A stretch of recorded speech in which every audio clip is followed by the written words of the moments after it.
علیہم غیر المغضوب علیہم ولا الضالین آمین. کہ اللہ تعالیٰ نے راستہ سیدھا جو ہے وہ بندوں کو کہا کہ یہ مجھ سے مانگو، اور راستہ کون سا خود بتایا کہ یا اللہ جن پر تو نے اپنا انعام کیا، یہ انعام یافتہ گروہ اللہ تعالیٰ نے خود قرآن پاک میں آیا. اولین انبیاء اکرام ہیں، صدیقین ہیں، شہداء ہیں اور صالحین ہیں. انبیاء اکرام کے بعد سب سے جو پہلا بعد میں نمبر آتا ہے وہ صدیقین ہے، اور صدیقین میں سب سے جو بڑے صدیق ہیں سیدنا صدیق اکبر رضی اللہ تعالیٰ عنہ ہیں، جن کے متعلق اللہ تعالیٰ نے قرآن پاک میں آیتیں جو ہیں نازل فرمائی ہیں، جن کے بارے میں نبی رسول صلی اللہ علیہ وسلم نے خود جو ہے آپ کے لیے جو ہے ارشادات فرمائے ہیں. آپ دیکھیے کہ قرآن پاک میں اللہ تعالیٰ فرماتا ہے، اور کون ہے اس کی بات اچھی جو لوگوں کو اس بندے سے بات اس کی کس کی اچھی ہو سکتی ہے جو لوگوں کو اللہ کی طرف بلاتا ہے. کہ جیسے آج الحمدللہ آج مارا ماری کے دور میں ہم اپنے کاروبار میں، کوئی اپنی دکان میں، کوئی کچھ ہی ایسے کاموں میں پھنسا ہوتا ہے، لیکن اللہ کے بندے ہوتے ہیں جو لوگوں کو اللہ کی طرف بلاتے ہیں، جن کی دن رات یہ فکر ہوتی ہے کہ لوگوں کو کیسے اللہ سے جوڑا جائے، کس طریقے سے ان کے جو حجاب ہیں، جو اللہ سے دوری ہے وہ کیسے ختم ہو، جو رسول اللہ صلی اللہ علیہ وسلم سے جو محبت میں کمی ہے یا اس سنت اتباع میں جو کمی ہے وہ کیسے کمی دور ہو، اور یہ بندہ جو ہے وہ کامل مسلمان بن جائے. تو الحمدللہ بڑے خوش نصیب ہیں، اور الحمدللہ ہمارے سائیں جی اللہ تعالیٰ کا ہم شکر ادا کرتے ہیں کہ ایسے ہمیں اللہ تعالیٰ نے بندوں کی صحبت عطا فرمائی ہے کہ ہمارے لیے اتنی فکر کرتے ہیں، اتنی محبت کرتے ہیں، دعائیں کرتے ہیں کہ ہم سیدھے راستے پر رہیں، اور اللہ تعالیٰ کا ہم شکر ادا کرتے ہیں. تو آپ دیکھیں کہ یہ اللہ کی طرف بلانا بہت بڑا ہے، اس سے بڑھ کر اور بات ہی کوئی نہیں ہے. تو سیدنا صدیق اکبر رضی اللہ تعالیٰ عنہ کی طرف دیکھیے کہ جب جب نبی صلی اللہ علیہ وسلم نے آپ کو دعوت دی تو آپ نے دعوت کو قبول فرما لیا، اور صرف دعوت قبول نہیں کی، اس کو پھر ایسے لوگوں پر پہنچایا کہ فکر تھی آپ کے دل کے اندر، تڑپ تھی کہ سارے ہی اس کی طرف آ جائیں.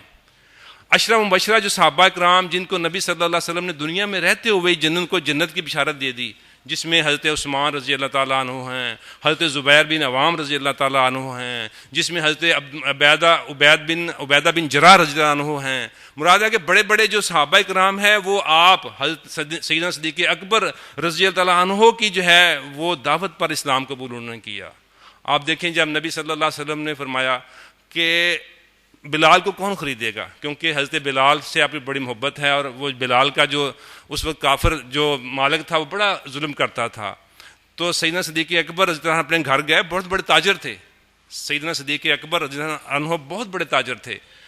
اپنا پورا مال آپ نے اللہ کی راہ میں خرچ کر دیا.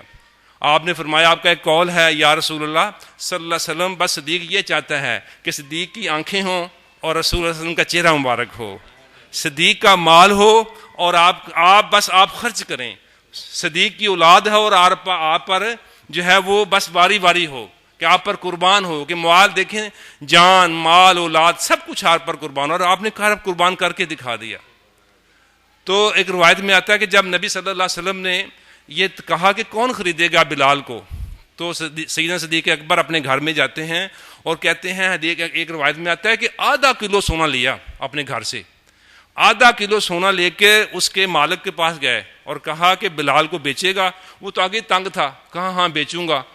کہا کتنے میں، اتنے جتنا سونا کہا وہیں نقد اس کو سونا دے دیا، اور سونا دے کے حضرت بلال کو جو ہے جو نبی صلی اللہ علیہ وسلم کی بارگاہ میں جب لے کے آئے ہیں تو نبی صلی اللہ علیہ وسلم بہت خوش ہوئے اور فرمایا بکر میرا بھی کچھ مال جو ہے، جو میرا بھی حصہ جو ہے اس مال میں جو تم نے خرید کی ہے اس میں میرا بھی ڈال لو. تو انہوں نے عرض کی یا رسول اللہ صلی اللہ علیہ وسلم، صدیق بھی آپ کا اور صدیق کا مال بھی آپ کا، سب کچھ آپ کا ہی ہے. تو سیدنا صدیق اکبر رضی اللہ تعالیٰ عنہ کے بہت احسانات ہیں، بہت خدمت کی، اللہ ان سے راضی ہے اور اللہ کا رسول صلی اللہ علیہ وسلم ان سے راضی ہیں. اللہ تعالیٰ ہمیں بھی یہ الحمدللہ یہی فیض صدیق اکبر رضی اللہ عنہ ہی ہے. یہ سلسلہ نقش بند جو ہے یہ الحمدللہ ہمارے لیے سارے صحابہ جو ہیں، اہل بیت اہل صحابہ سارے ہمارے سروں کا تاج ہیں، ہمارے ایمان ہیں. الحمدللہ اللہ نے بعض کو بعض پر فوقیت دی ہے. سیدنا صدیق اکبر اتنے جرت، ایک بزرگ لکھتے ہیں اپنی کتاب میں کہ کہاں سے جرت آئی، تو ایک بزرگ اور جواب دیتے ہیں جرت کیسے نہ آتی. سیدنا صدیق اکبر نے نبی صلی اللہ علیہ وسلم کے ساتھ ہی تو رہے ہیں. جب ہجرت کر کے مدینہ میں تشریف لے گئے تو حضرت علی جو ہیں وہ پوچھتے ہیں کہ اے ہمارے صدیق اکبر، آپ جب مدینہ پہنچے ہیں تو ہمیں سمجھ نہیں آ رہی تھی، مراد ہے کہ آپ بالکل نبی صلی اللہ علیہ وسلم کے مشابہ ہوئے تھے، ہمیں پتہ نہیں چل رہا تھا کہ ہمارے آقا کون ہیں اور آپ کون ہیں۔ پھر جب آپ نے وہ اوپر چادر رکھ دی کہ غلام میں ہوں اور آقا جو ہیں وہ نبی صلی اللہ علیہ وسلم یہ ہیں، تو ہمیں پھر پتہ چلا، تو یہ صدیق یہ تو نے کیا کر دیا، یہ جو ہجرت کا سفر تھا یہ اس میں تم نے کیا کر لیا؟ تو انہوں نے فرمایا اے علی، جو غار کی رات تھی نا، جب سامنے ڈنگ مارا تھا تو نبی صلی اللہ علیہ وسلم نے ایک مرتبہ مجھے محبت سے دیکھا تھا، وہ دیکھنا تھا تو بس میں پھر وہی ہو گیا۔ مراد ہے کہ وہ اب دیکھیں کہ وہ جو جرت ہے، اتنی جرت کے واقعات ہیں، یقین جانے یہ ہمارے لیے، کیونکہ انعمت علیہم، یہ وہ ہستیاں ہیں جن پر اللہ نے انعام فرمایا ہے، اور اللہ کہتا ہے کہ ان کا راستہ لو۔ جب تک ہم ان راستے کو پڑھیں گے نہیں، دیکھیں گے نہیں، اپنے بزرگوں کو، میرے سائنس جی فرماتے ہوتے ہیں محمد الیاس، ہمیں اپنے بڑوں کا پتہ ہونا چاہیے، ہمیں اپنے بڑوں کا پتہ ہونا چاہیے کہ ہمارے بڑے کیا ہیں، انہوں نے کیا کام کیے اور کس طریقے سے اللہ کو راضی کیا۔ اب میں اپنی سائنس سے درخواست کرتا ہوں ہماری تعلیم و تربیت